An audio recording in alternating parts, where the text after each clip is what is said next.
Vote কেন্দ্র সংখ্যা কম হয়েছে, বুথ সংখ্যা কম হয়েছে, প্রশাসন অনেক বেশি ধীর দ্বারা চলছে, নড়বড়ে, পক্ষপাতিত্বমূলক।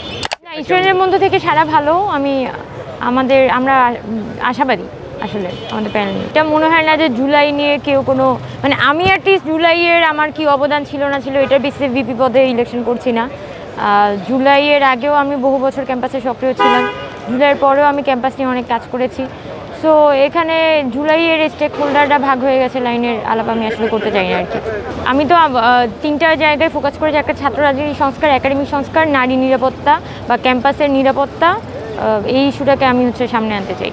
সো কাজ করলে আসলে তিনটা জিনিসকে সামনে রেখে করবো। আমার ছাত্র রাজনীতি নিয়ে আমার অবস্থান হচ্ছে, ছাত্র রাজনীতি একটা যথাযথ সংস্কার হওয়া প্রয়োজন। সাধারণ ছাত্র রাজনীতির সংগঠন এবং প্রশাসনের সমন্বয়ে একটা সামাজিক চুক্তির মাধ্যমে ছাত্র রাজনীতির প্রপার নীতিমালা হওয়া প্রয়োজন। না হলে এগুলো আসলে ইন্টারনাল ক্যাচার লেগেই থাকবে।